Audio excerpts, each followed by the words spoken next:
Ao longo dos séculos, a Igreja Católica tem pedido que seus fiéis preguem com o exemplo. Mas será que a instituição tem conseguido fazer o mesmo? Uma razão da crise do catolicismo são os escândalos. Um deles, o maior escândalo, o do abuso infantil. Ele fechou suas portas àqueles que pensavam diferente? Giordano Bruno foi queimado por pensar diferente. É contraditório possuir riquezas e bens materiais? Como é possível você pregar a opção pelos pobres e pregar a justiça se você tem um banco? Mi sembra, molto contraddittorio. Podemos observar atitudes que vão contra o amor pelo próximo? A Igreja Católica é ambígua. Ela diz que todos somos iguais, mas na hora da prática, mulheres e homossexuais não entram no território dela. A Igreja consegue tornar realidade a mensagem de Deus sem cair em contradições?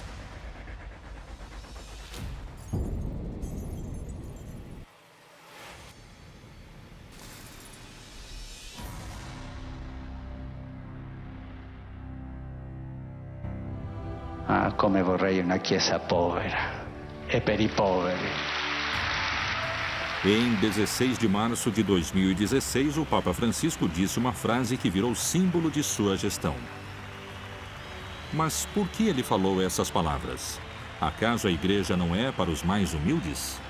Gesù sceglieva i piccoli villaggi che erano più abbandonati, tant'è vero che la sua predicazione, come quella degli Apostoli, fu all'inizio diretta prevalentemente alle fasce escluse. Si potrebbe dire che Gesù fece una scelta preferenziale dei poveri e fece una scelta di classe.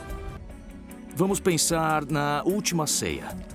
Na última ceia, onde vemos a instituição do amor e a instituição da Eucaristia, façam isto em minha memória. Também vemos a instituição do serviço.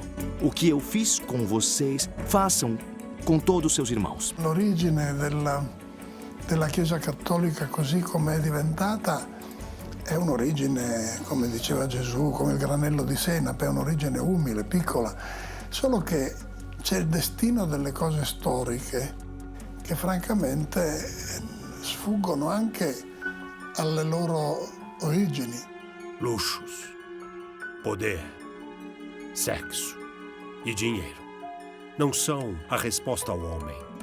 O homem não veio para isso. O homem veio para peregrinar. Quer dizer, viajar, se transformar, se polir e se lavar para poder chegar ao lugar onde o homem deve estar. De acordo com a tradição de nossa fé cristã, somos anjos e temos que viver como anjos. E anjos não vivem de coisas materiais. Anjos vivem da essência espiritual. Como ela virou uma das instituições mais poderosas e ricas do mundo? O papado que se desenvolve desde o começo do cristianismo, do século I em diante, principalmente a partir do século VI, vai tendo cada vez mais riquezas ao longo da história medieval. Basicamente porque os conventos vão ter muitas terras e porque muitas pessoas, antes de morrer, vão doar todas as suas terras à igreja. Como historiador da Idade Média, eu visito muitas igrejas. E algo que temos que enxergar é a riqueza da igreja ao longo dos séculos, diante da pobreza imensurável de muitas pessoas. Em um momento, estamos falando do final do século XII, 1180 aproximadamente.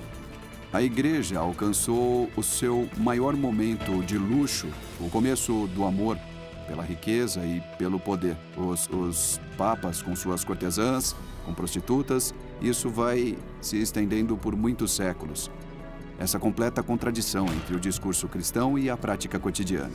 Fedeli la Chiesa li perde in questo scontro tra l'immagine ideale di sé e la sua pratica. E la pratica richiederebbe molte modifiche ancora, probabilmente. Como a igreja foi aumentando seu patrimônio? Il patrimonio immobiliare della Chiesa arriva da una serie di donazioni che sono state fatte nel corso dei secoli. Ancora oggi Da un punto di vista immobiliare ci sono migliaia di donazioni che vengono fatte nel mondo alla Chiesa Cattolica. O Papa que está em Roma tem mais territórios do que qualquer rei ou governante da Europa nos séculos XIV e XV. Continuando assim, ela acabou tendo muito dinheiro e investimentos. A igreja vai investir seu dinheiro em todo tipo de empresas e por isso constantemente vai chegar dinheiro aos bolsos de Roma.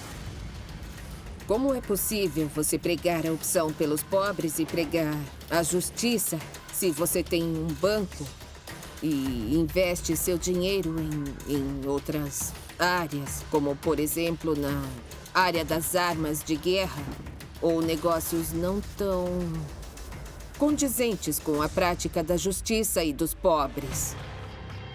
Como explicar a criação do Banco do Vaticano? O Vaticano não queria que as instituições católicas perdessem dinheiro. Dinheiro que tinha sido doado por benfeitores, por católicos, por pessoas, na sua maioria humildes. Não queria que esse dinheiro sumisse pelo caminho. Assim nasceu o Banco do Vaticano. O Vaticano não tem por que ter um banco, porque nós não temos que estar envolvidos em um sistema econômico globalizante, que gera corrupção e pobreza, por ser fruto da corrupção. La Chiesa, per essere più umile, deve essere più povera, anzi deve essere povera. Deve avere uno spirito povero, della prima beatitudine, beati i poveri in spirito, perché deve riconoscere e vivere che tutto quello che la Chiesa possiede è un patrimonium pauperum e deve essere messo a servizio dei poveri. E qual tem sido a resposta da Santa Sé diante desta polêmica? A un certo punto, quando arriva Papa Francesco, si decide che bisogna ripulirlo.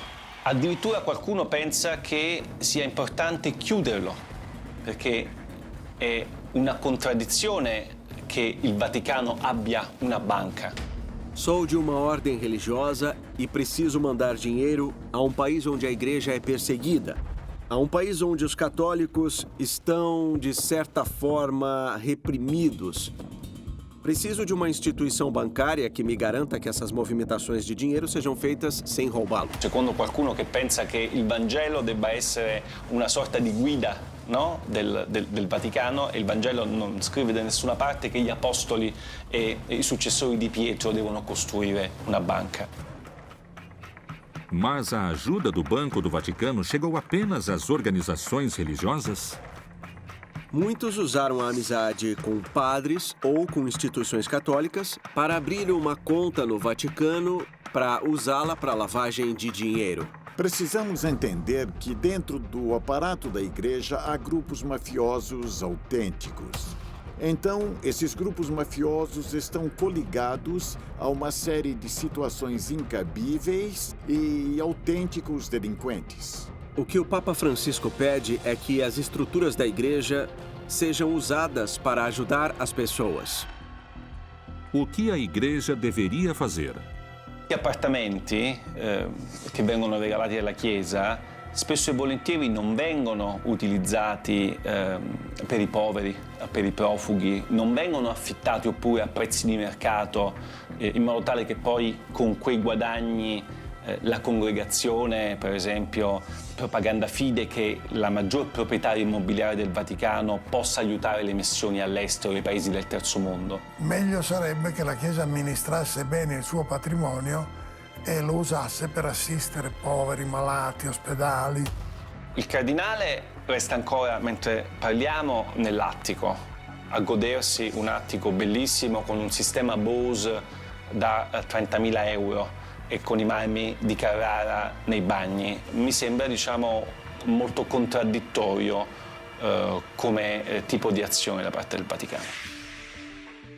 Vender as propriedades do Vaticano seria uma solução? Obbligare la Chiesa a vendere tutto il suo patrimonio e darlo ai poveri.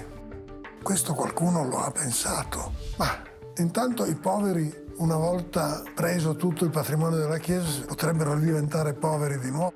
Vender as propriedades da igreja para acabar com a pobreza do mundo seria útil, mas serviria só para disfarçar o problema. Essa é uma das grandes incoerências que a Igreja Católica deve encarar. Assim, nós não precisaríamos de uma instituição com tanto poder no mundo, nem com tanto poder econômico, nem com tanto poder aquisitivo. Mais do que vender propriedades da Igreja Católica para acabar com a fome no mundo, o que o Papa Francisco propõe é que as propriedades sejam dedicadas, sejam usadas para ajudar as pessoas. Que sejam dedicadas a abrigar refugiados, que sejam dedicadas a ajudar mães que não têm onde dar à luz, que sejam dedicadas a oferecer oficinas para as pessoas conseguirem emprego. Que a igreja viva a serviço das pessoas. Finché i cardinali continueranno a vivere nelle stanze da 500 metri quadrati, invece che andare in mezzo alla gente e vivere come viveva Gesù Cristo, è difficile che ci sia un cambio mentale da parte della curia. Que mudanças a igreja vai aplicar? Vai conseguir tornar realidade o pedido de seus fiéis? Eu gostaria de uma igreja mais austera. E não só no sentido de despojar-nos cada vez mais, e sim de compartilharmos não apenas em momentos de crise, mas em nível material e existencial. Aconteceu uma história muito bonita que chamou minha atenção. Houve uma reunião com todos os seminaristas de Roma sobre a obra de Paulo VI com o Papa Francisco. O Papa, diante de todos, começou a contar que se o padre costuma beber, é um problema, mas que o povo perdoa. Quando o padre tem um deslize com uma mulher, é um problema, mas o povo perdoa. No final, o Papa Francisco disse que quando o padre não vive na pobreza, não é pobre, não está disponível para o povo não perdoa. Isso é o que eu chamo de sacudida. É falar, olha, você até pode ser fraco, porque não é um super-herói. Mas você tem que viver dedicado aos outros, porque o sentido da vida é o amor, é o que você escolheu. Então viva com coerência. Isso também é bonito. Muitos fiéis questionam as contradições da igreja e garantem que elas geram dúvidas naqueles que pensam diferente. O que aconteceu quando os cientistas negaram a existência de Deus? Qual foi a atitude da igreja diante daqueles que negaram respostas a partir do pensamento? Por acaso a razão é inimiga da fé?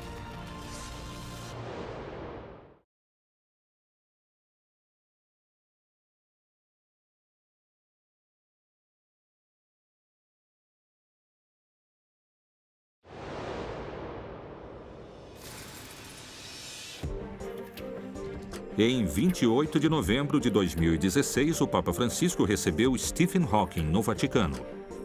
O astrofísico ateu declarado foi ao encontro Ciência e Sustentabilidade. Mas a relação entre a Igreja Católica e a comunidade científica sempre foi tão amigável? Muitas vezes na vida, uma coisa é o que falam e outra é a que praticam. E da mesma forma, também tem havido contradições entre a ciência e a fé. O que é fé? Que abordagem surge com a razão? A palavra fé possui muitas nuances. Hebreus 11 é um capítulo extraordinário consagrado a isso e diz que a fé é aquilo que gera uma enorme certeza. Mas é uma certeza naquilo que não se vê. O grande paradoxo do mundo contemporâneo e cristão contemporâneo é que só acreditamos naquilo que vemos. A fé, para mim, é acreditar naquilo que não vemos, porque Deus nos revelou. É esse encontro vital com o Senhor que todo dia me dá força, me dá coerência para tudo o que eu vivo, celebro e confesso. A fé tem muitas nuances, mas se tem uma verdade hoje em dia é que, sem fé, o mundo não consegue viver. Qual é a principal diferença entre o pensamento científico e a crença espiritual? Há uma luta constante entre pensamento religioso e pensamento científico. Quero esclarecer isto. Não há luta entre o homem e Deus, porque Deus existe e o homem é tão pequeno que não consegue lutar contra Deus. Se a luta for entre pensamento científico e pensamento religioso, já é outra coisa. A ciência pretendeu, a partir de procedimentos racionais, explicar a origem do cosmos, a origem do homem, a origem das espécies, enquanto que a religião se baseia um pouco mais nos mitos e nas lendas. E quando confrontamos a história da evolução humana e o Gênesis, é claro que isso não é bem visto por alguns hierarcas da Igreja que acreditavam cegamente nos mitos. La fede della Chiesa è un'altra cosa, cioè non si fonda nemmeno più sulla dimostrazione razionale dell'esistenza di Dio. Quindi se qualcuno viene e dice ma razionalmente non si può pensare che Dio esiste, la Chiesa rimanda al Vangelo, dice leggete il Vangelo e ascoltate quello che dice Gesù e non pensate di poter dimostrare con la ragione che Dio c'è o non c'è. Que postura manteve a Igreja diante daqueles que procuraram explicações na ciência? Um dos problemas que a Igreja cristã tem tido é o desafio do racionalismo crítico de forma metódica contra a fé. No século XVII, temos uma série de pensadores que acreditam na existência de Deus, mas não acreditam no que vai ser chamado de religiões positivas ou religiões históricas. Se pensarmos no século XVI e falarmos de um indivíduo que vai fazer uma grande revolução, esse indivíduo é o Copérnico. O famoso astrônomo de origem polaca nasceu na cidade de Toruń. Ele criou a concepção que chamou de concepção heliocêntrica de que é o Sol que está no centro, não a Terra. Galileu Galilei também desenvolveu essas ideias, quer dizer, começaram a surgir perguntas.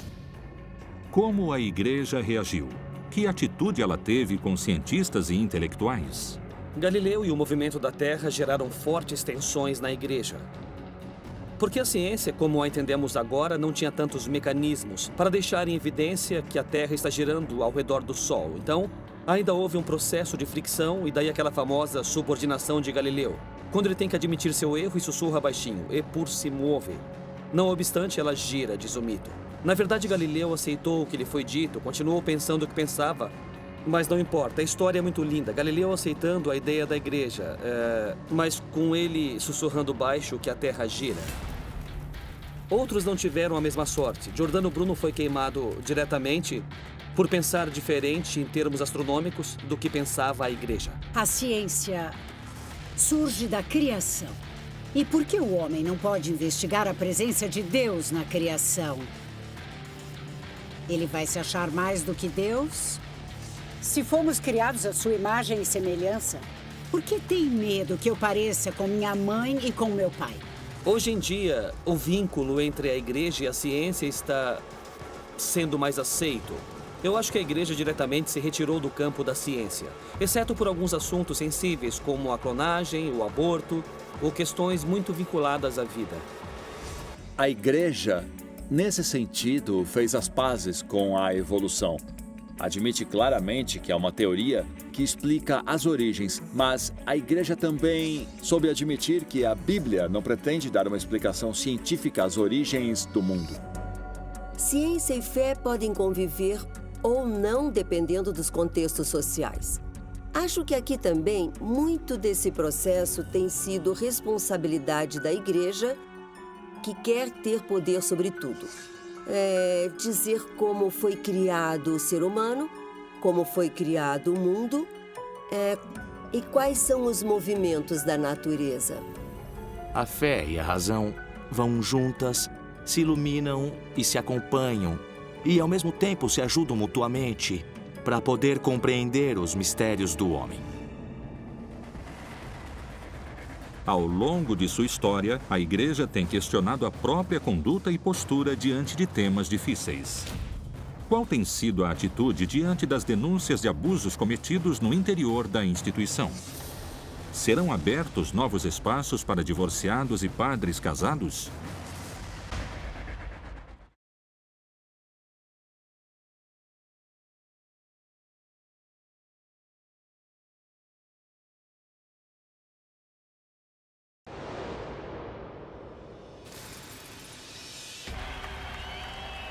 Nos últimos anos, foram feitas denúncias por abusos sexuais cometidos no interior da Igreja.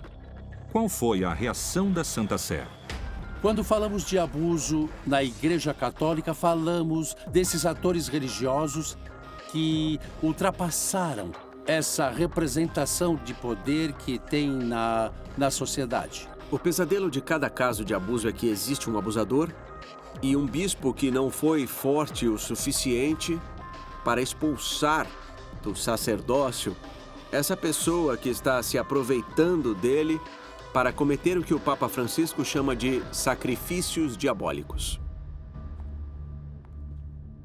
Há mais ou menos 3 anos e meio, eu comecei a lembrar de abusos que eu sofri na minha infância de um padre da Igreja Católica. E eu comecei a investigar, a perguntar se eu tinha alguma chance, porque se passaram 30 anos. E a maioria dos advogados disse que não havia nada a ser feito, que o crime já estava prescrito. Esse padre continuava fazendo missas e estava em uma capela de um hospital. Fomos até o hospital e fizemos um protesto antes do padre começar a celebrar a missa. Falei para ele que nunca mais vai se esquecer de mim. Não lembro e não imagino quanto deve ter sofrido a menina que eu era e todas as crianças que sofrem de abusos. Qual é a postura atual da Igreja diante desses fatos? Uma razão da crise do catolicismo são os escândalos. Um deles, o maior escândalo do abuso infantil, que envolve a autoridade moral da Igreja.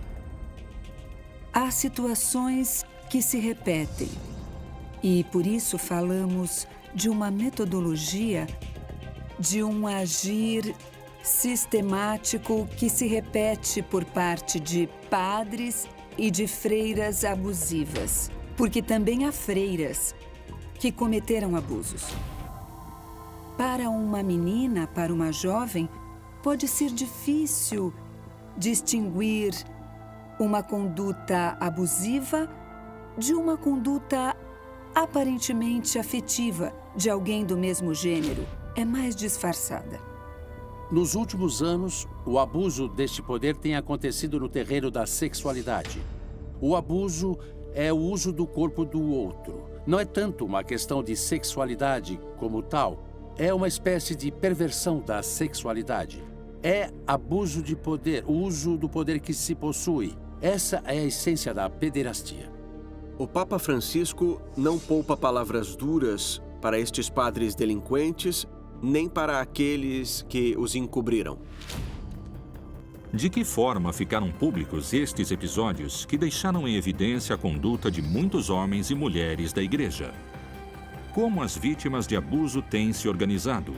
Elas estão se organizando em todos os países. Há associações de sobreviventes de abusos eclesiásticos em quase todos os países. Nossa luta é contra aqueles que cometem esses crimes hediondos, que são as freiras e os padres abusadores, e seus cúmplices, porque há cumplicidade. E a cumplicidade acontece na instituição Igreja.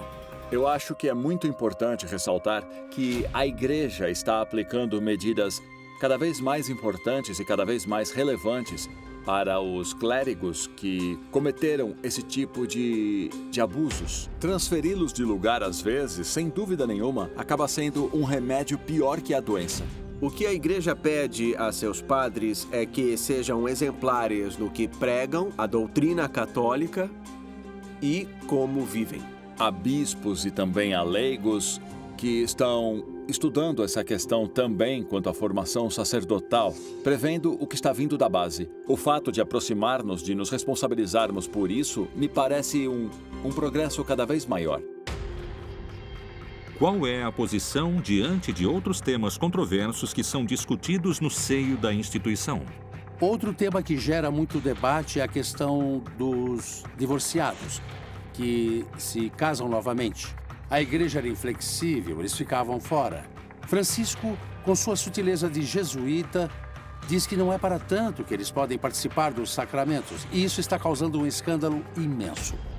Os fiéis se divorciam e planejam suas famílias. As estatísticas confirmam isso. Eles, inclusive, abortam, não é verdade? Quando se faz necessário. Isso quer dizer, dependendo das circunstâncias em que se encontram, então isso vai gerando uma discordância muito ampla entre o discurso da normativa eclesiástica, por um lado, e, pelo outro, a vida cotidiana de todos seus fiéis. Nos últimos anos, muitos padres e freiras têm optado pela vida matrimonial. Sou um padre casado e exerci um ministério sacerdotal. Eu não tive uma vida dupla de ter uma família escondida ou uma mulher escondida e exercer meu ministério. Eu falei com a minha comunidade e com o meu bispo. Eles me entenderam, eu me afastei um tempo e conheci a mulher que é minha esposa agora. É que, claro, meu vínculo social eram, obviamente, as pessoas da igreja. Para a igreja, o padre, nesse momento, é uma pessoa de período completo. Muitas vezes eu acho que pode ser sim de período completo, mas ele também pode ter a família dele. Qual é a opinião da igreja sobre esses fiéis que querem fazer mudanças? Para a tradição católica, a coerência é muito importante. Exatamente por isso, todos os católicos pedem a seus pastores que sejam coerentes entre o que falam e o que fazem. Saímos de uma época em que a igreja talvez tenha sido vista como fonte de problemas, tem sido vista dialeticamente como uma velha bem desagradável. Mas como Cristo está na igreja, ela sempre ressuscita. E prova disso é que continuamos aqui 2000 anos depois.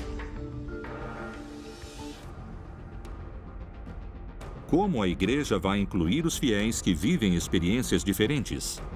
Como vai reagir diante da exigência daqueles que pedem para viver a sexualidade livremente?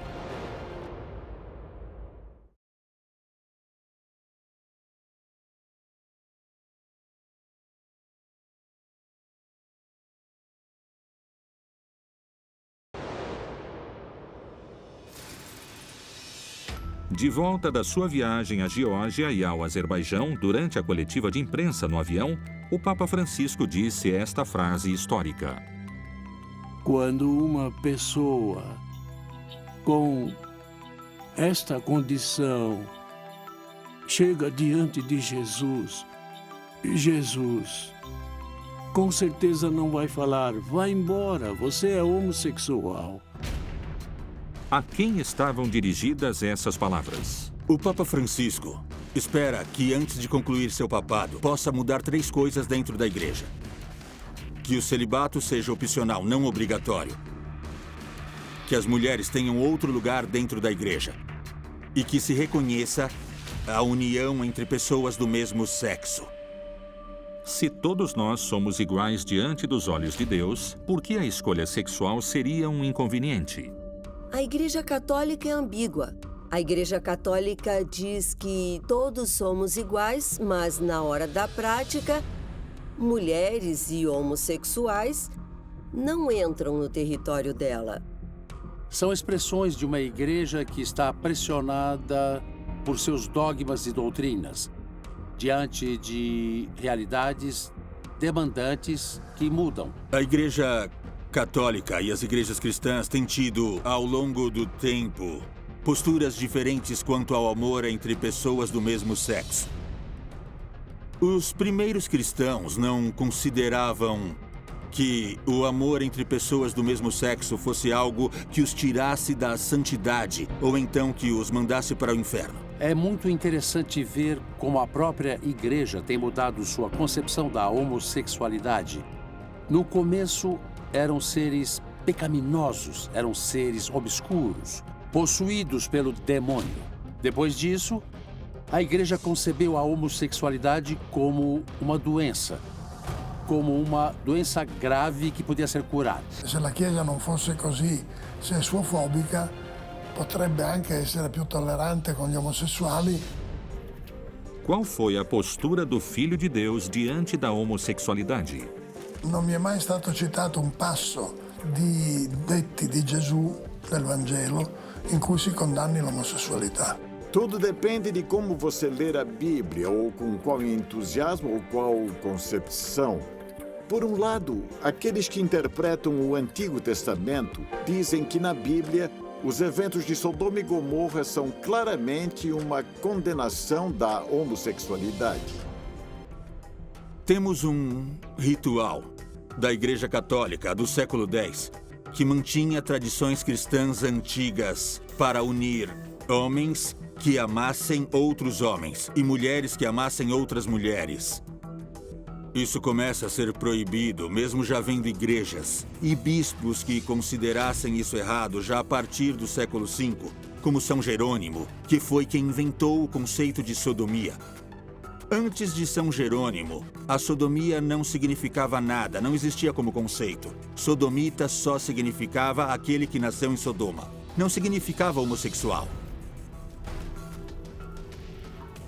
É um ponto que gera polêmica. Outros dizem que no sentido mais estrito, talvez no Novo Testamento, quem critique a homossexualidade seja Paulo, mas não Jesus. Jesus tem um discurso de misericórdia, de perdão e tudo mais. Na frase que aparece hoje como os homossexuais não vão ao reino dos céus, na carta dos Coríntios, aos Coríntios de Paulo, Paulo nunca escreveu a palavra homossexual. A palavra homossexual foi inventada no século XIX. La Chiesa non può continuare ad essere così naturalista sulla questione del sesso. Se capita sempre più spesso, capita sempre più perché la tecnologia, l'ingegneria genetica ci permette di manipolare la nostra sessualità a questo punto, la Chiesa dovrà adattarsi a questa situazione. E o gênero e o reconhecimento das diversidades sexuais nas quais nós nos mantemos na relação de forma tradicional e aberta. E estamos falando do reconhecimento da homossexualidade, do lesbianismo, da transexualidade, da intersexualidade.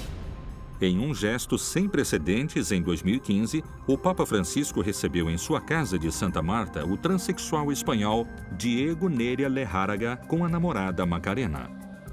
Por que o Francisco não receberia um casal de transexuais que estão, em muitos casos, de acordo com a informação etnográfica que nós temos, trabalhando na igreja e fazendo trabalhos pastorais como leigos engajados ou como religiosos? Eu acho que a questão da ordem sexual quanto à igreja requer acompanhamento.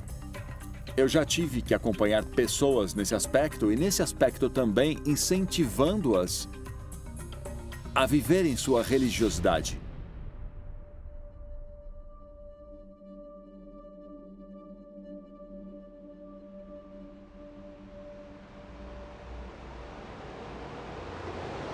Acho que uma revolução profunda no cristianismo é a maneira de conceber a sexualidade no interior de seus grandes dogmas. Qual é a mensagem que o Papa Francisco está dando? O Papa Francisco está nos dando a mensagem de sermos reais, de sermos autênticos. Pois o dinheiro que tivermos, o poder que tivermos é apenas um extra. O que importa é o que nós somos e o que seremos. Que sejamos espírito, que sejamos essência junto com esse Deus que nos criou. Então ele fala para nós que não há diferenças entre os brancos e os negros. Não há diferenças entre os judeus e os gregos, não há diferenças entre homossexuais e heterossexuais. Simplesmente pessoas, são pessoas e são nossos irmãos. A presença de Francisco não representa a revolução na vida da igreja. Francisco não é um revolucionário, é uma reforma. Francisco é um reformista. E outro aspecto muito importante é que Francisco propõe maior sensibilidade para poder entender ao homem e à mulher contemporâneos. O que significa essa nova sensibilidade? Significa que a igreja não tenha mais essa atitude de condenação.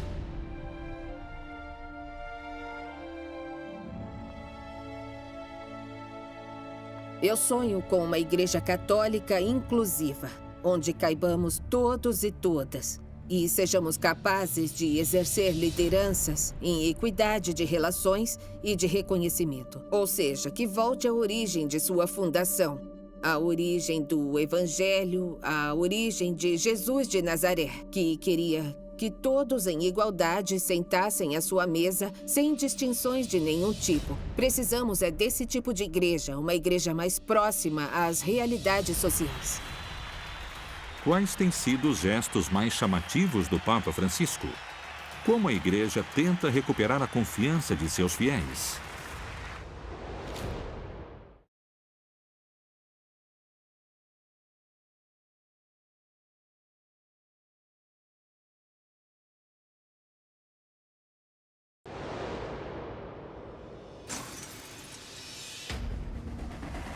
A igreja tem ouvido as críticas daqueles que pedem uma maior correspondência com a mensagem de Deus e começou a fazer mudanças. De que forma ela procurou se aproximar daqueles que condenou no passado? O Papa Francisco tem tido a mesma atitude de João Paulo II de pedir perdão?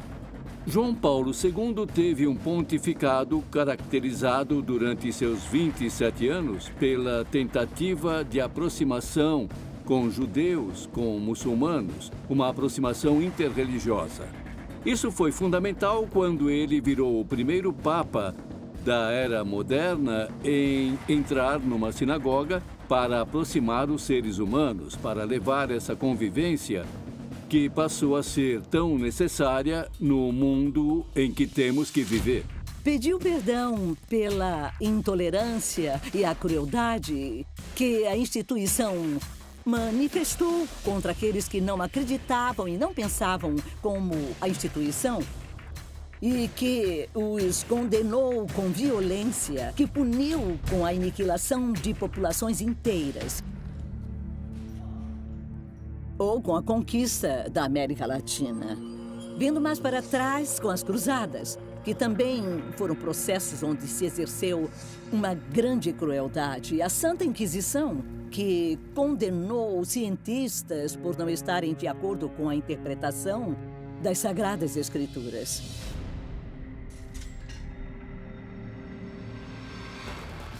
Que postura manteve o Papa Francisco diante dos episódios de pedofilia cometidos no interior da igreja? Que atitude manteve com as vítimas de abuso?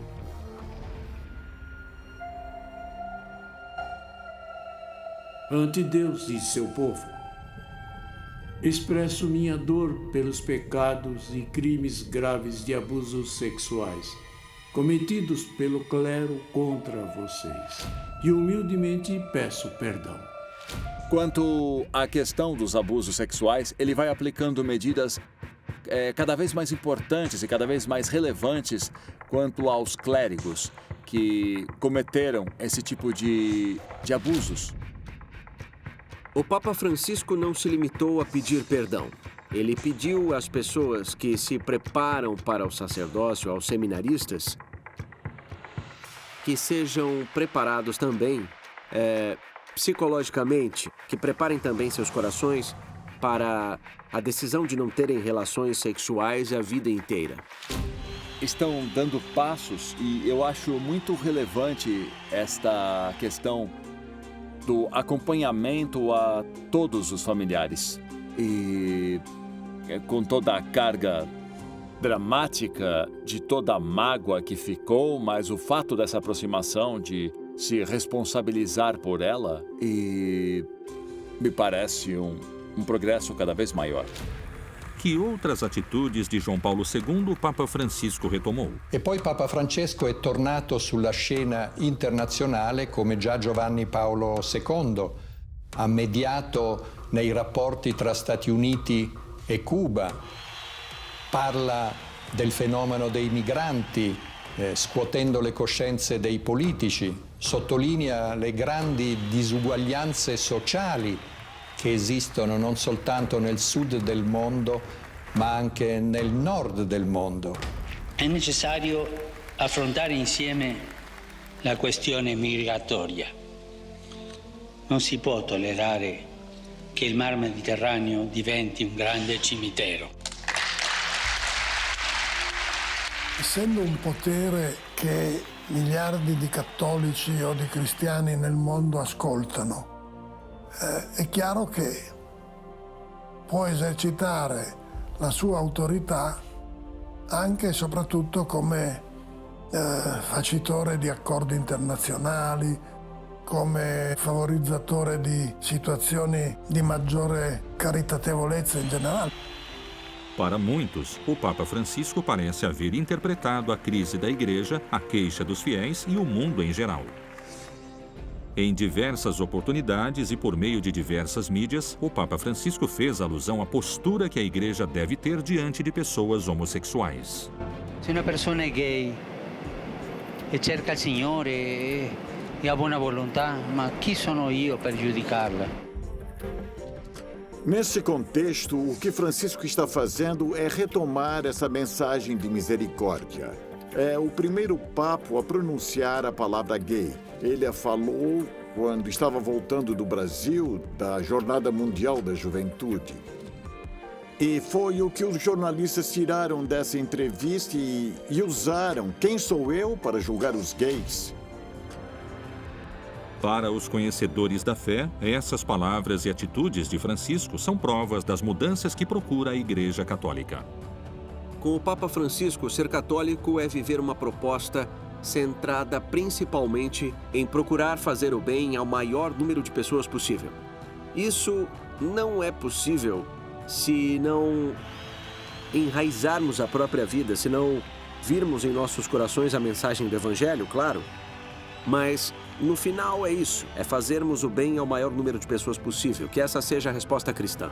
Na verdade, o que Jesus e os apóstolos pensariam é que os fiéis que seguem seus ensinamentos fazem o possível para retratá-los e para vivenciá-los. Mas, na verdade, ainda nos falta muito para nos aproximarmos ao que foi a vida deles, para que sejamos católicos e cristãos como eles mesmos teriam desejado.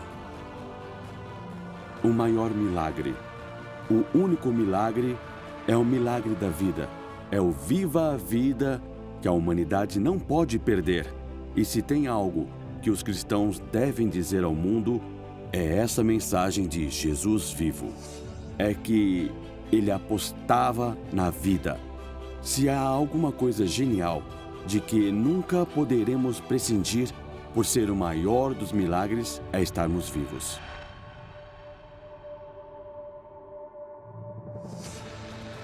O Papa nos convidou a pregarmos a palavra de Deus em gestos de aproximação ao próximo.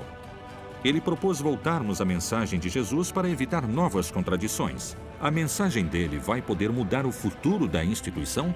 Espero confusão. Aqui dentro vai haver confusão? Vai mesmo. Mas quero confusão nas dioceses. Quero que chegue até lá fora.